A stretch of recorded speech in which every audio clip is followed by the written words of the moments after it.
والبركة ووعد للمتقين مغفرة ورضوانا.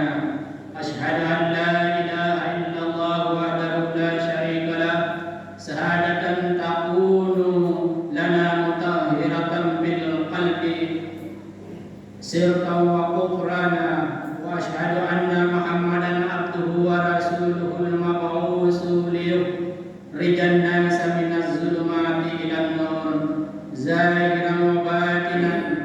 اللهم صل وسلم على سيدنا محمد صلاة تنجينا بها من جميع الأهوال والآفات محفوظا ومأمونا وعلى آله وأصحابه ومن تبعهم إلى يوم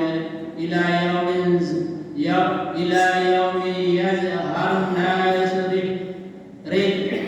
ربحا وخسرانا. أما بعد فيا عباد الله أوصيكم وإياي بتقوى الله في أي حال فارحا أو حزينا غنيا أو فقيرا ولا تموتن إلا وأنتم مسلمين. Hadirin sidang Jumat yang berbahagia, marilah kita bersama-sama meningkatkan ketakwaan kita kepada Allah Subhanahu wa taala. Sesungguhnya hanya takwalah yang dapat menyelamatkan diri kita di dunia ini dan di akhirat. Di antara jalan yang bisa menuntun kita meraih ketakwaan adalah taubat. Barang siapa bertaubat dari segala macam dosa, pasti dia akan meraih ketakwaan. Karena ketakwaan itu menuntut diri menghindari kemaksiatan. Kata taubat sudah menjadi bahasa keseharian dalam kehidupan kita. Taubat selalu diidentikan dengan para pendosa. Taubat sering disandarkan kepada mereka yang bergelimang dunia yang penuh kemaksiatan, sehingga mereka harus kembali ke jalan yang lurus. Taubat secara bahasa bermakna kembali, artinya kembali meninggalkan perkara yang tercela dalam pandangan agama. Bagi mereka yang tenggelam dalam kemaksiatan, maka taubat yang harus mereka lakukan adalah menghindari kemaksiatan tersebut. Bagi mereka yang terbiasa mengerjakan dosa-dosa kecil, maka taubatnya adalah menghindari dosa-dosa kecil tersebut. Karena jika ditumpuk, maka yang kecil pun akan menjadi besar. Demikian juga mereka yang suka berbuat makruh atau perkara yang dibenci agama, maka pertaubatannya adalah menghindari kemakruhan. Setiap pribadi harus selalu bertaubat menurut pada dosanya masing-masing. Abdul Wahab Asy-Syaroni menjabarkan berbagai tingkatan taubat. Taubat yang paling dasar adalah kembali dari dosa-dosa besar, dosa-dosa kecil, kemakruhan, dan dari perkara yang tidak diutamakan. Tingkatan kedua adalah bertaubat dari merasa sebagai orang baik, merasa telah dikasihi Allah, dan merasa telah mampu bertaubat kepada Allah Subhanahu wa taala. Semua perasaan ini adalah kesalahan yang lahir dari penyakit hati, dan puncak taubat adalah kembali mengingat Allah Subhanahu wa taala dari kelalaian mengingatnya, walaupun sekejap saja, karena melupakannya adalah sebuah dosa. Hadirin Jumat yang berbahagia, demikianlah 3 tingkatan taubat yang dijabarkan oleh Asy-Syaroni. Selanjutnya mari kita melihat diri sendiri. Di manakah posisi kita? Jika kita masih berada dalam tingkat dasar, hendaklah kita pertahankan taubat kita sambil berusaha belajar melangkah ke taubat tingkat kedua. Dan apabila kita telah berada di tingkat kedua, maka berhati-hatilah. Sesungguhnya syaitan selalu mengintai kelengahan agar kita kembali terjerumus dalam kumbangan dosa. Allah Subhanahu wa taala berfirman, "Wastaqim kama umirta wa man taba ma'aka wa la taghaw innahu ma ta'maluna basir." Maka tetaplah kamu pada jalan yang benar sebagaimana diperintahkan kepadamu, dan juga orang-orang yang telah bertaubat serta kamu, melihat apa yang kamu kerjakan.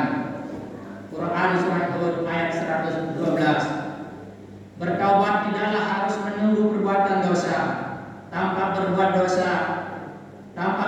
dosa pun hendaknya kita tetap bertaubat, karena manusia itu tempatnya salah dan dosa, baik kesalahan zahir maupun kesalahan batin. Mungkin kita tak pernah memukul orang, tapi pernah iri. Itu yang harus kita obati. Rasulullah SAW berkata kepada Abdullah bin Mas'ud, barang siapa bertaubat tetapi tidak meninggalkan kesombongan dan kecongkakannya, berarti dia belum bertaubat.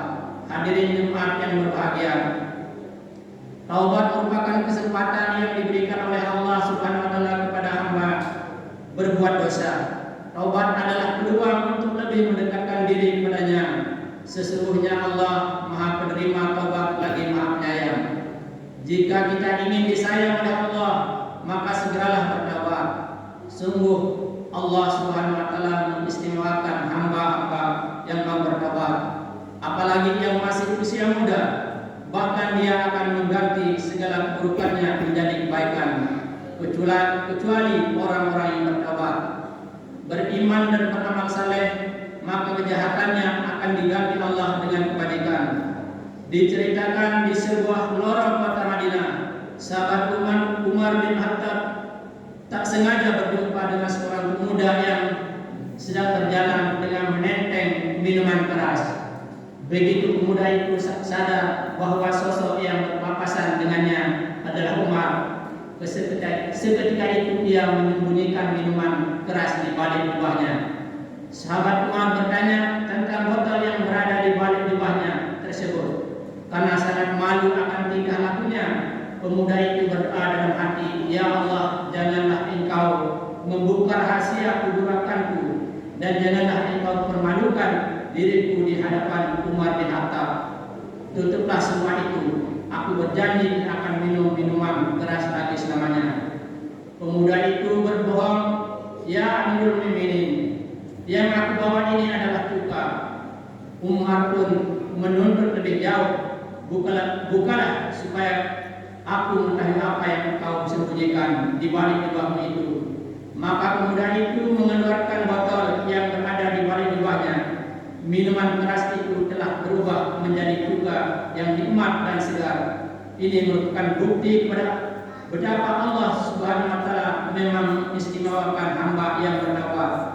Hadirin sidang Jumat yang berbahagia, kisah di atas memberi pelajaran pada kita bahwa modal bertaubat bukanlah baju koko, peci atau sorban dan sajadah, tetapi dengan tekad dan niat yang mantap dalam hati untuk tidak mengulangi kesalahan yang sama, serta menyadari bahwa hanya Allah yang memberi petunjuk sekaligus Sang Maha Penerima taubat. Demikianlah khutbah Jumat kali ini. Semoga kita semua tergolong orang-orang yang bertobat dan selalu terhindar dari jeratan dosa. Amin.